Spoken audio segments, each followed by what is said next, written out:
Thank you for waiting. Would you please state your name and occupation, then state your question? I'm Sakina D'Souza, and I'm a Catholic. I believe Brother Yusuf was a Catholic before. I would like to ask him the simple question. He was brought up like a Catholic, but what made him change?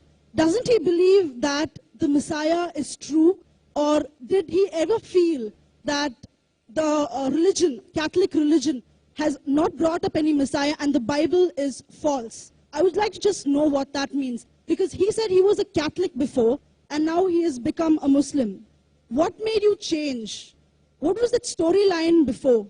Doesn't he believe that there is a Messiah, or the Messiah had come, saved us, died on the cross? Thank you very much for a good question. I hate to disappoint you, but I wasn't a Catholic. But I was with a Catholic priest the night that he accepted Islam. And I asked him these questions you asked me. Because after all, I was still a Christian, a preacher in Christianity, and I wanted to know why my best friend, a Catholic priest, had converted. That's a pretty weird thing. A Catholic priest is not like a regular preacher in the Protestant religion. A Catholic priest has given up everything.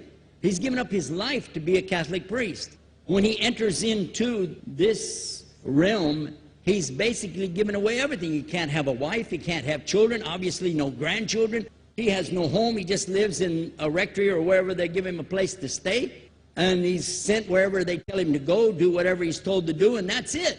And he cannot disobey the Pope, otherwise they can kick him out of the religion, and if they do, he's excommunicated and he goes to hell forever. So how would a person like this want to become one of those Muslim terrorists? That's what I wanted to know. He explained in a very few beautiful words something that I came to learn for myself. He said that he was sincerely in the Catholic religion because he believed in God, that he had studied, his degree was in theology, and a part of the teaching that they as priests have is to study Islam. Every priest is forced to study Islam. Now you may not know that, but you can ask your priest and he'll confirm it.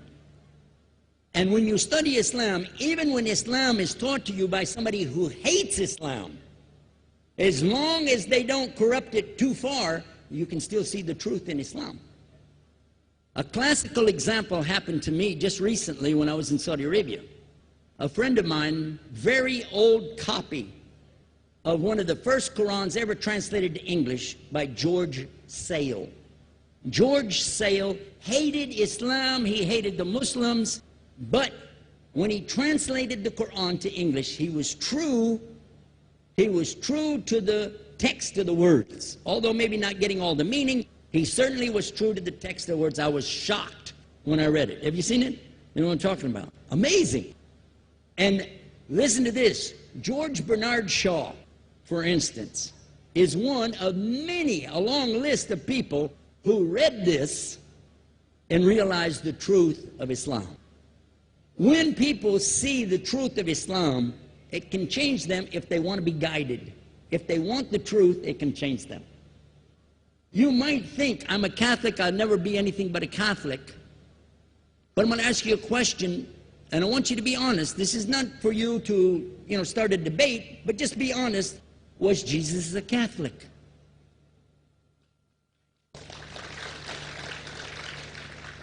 And it's not open to debate, so there's no point in opening that up, because you know and I know he wasn't.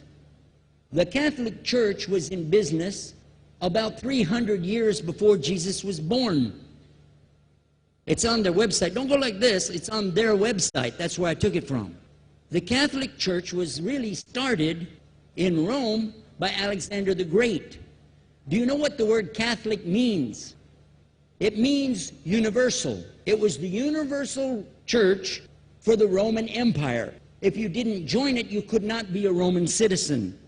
And it was opposed to the teachings of Judaism and opposed to the teachings of the early Christians for more than 200 and some years. And they were diametrically opposed to each other to the extent that it was the Romans killing the early Christians. Now, if you understand that, and you go to their website and read, they didn't even take over Christianity until the year 325 AD. And when they did, they changed a lot of things, again, referring to their own website.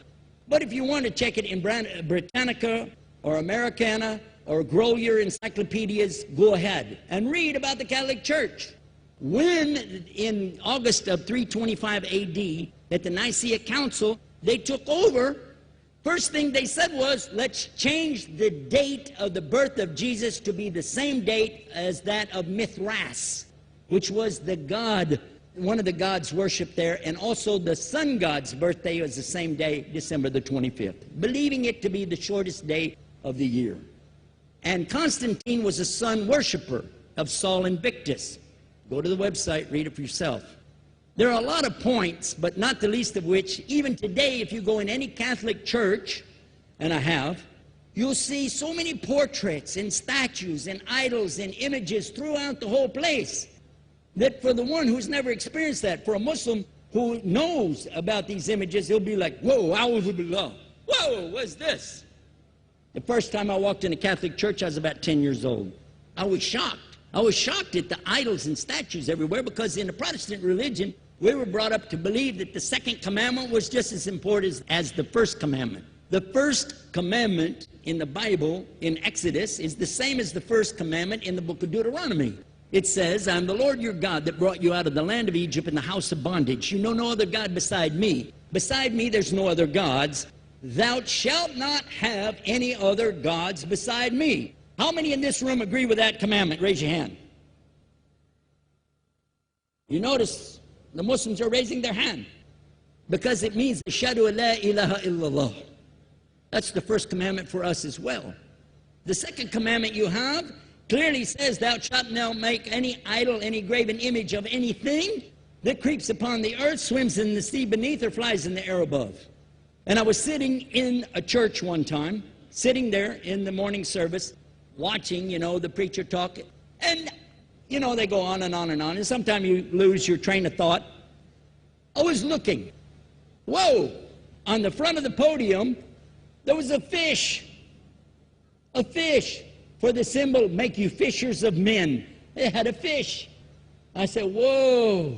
Then I looked up above his head at the big stained glass window, and it had a dove, and he had the olive branch in his mouth. The dove is flying, the bird, I said, whoa. And then I look over here, and there's a cross with a man hanging on it. And I said, wow, they didn't miss a single one. They got them all. Something walking on the earth, something swimming in the sea beneath, something flying in the air above. So look at these two things. Clearly, the first two of the 10 commandments, bang, bang, boom. Because if you said God is more than one, where did you get it from? When Jesus is talking to his own companions and they ask him, what's the greatest commandment? Mark 12:29. Clear. The greatest commandment is to know, O Israel, the Lord your God is one God. And you have to love him with all your heart and all your mind and all your strength. And this is no different from what Prophet Muhammad ﷺ was saying, the same thing to his people. Same thing I mentioned in the lecture. This is certainly for us the same. So what you see is Muslims practicing the commandments, and you see people claiming the commandments but practicing something else.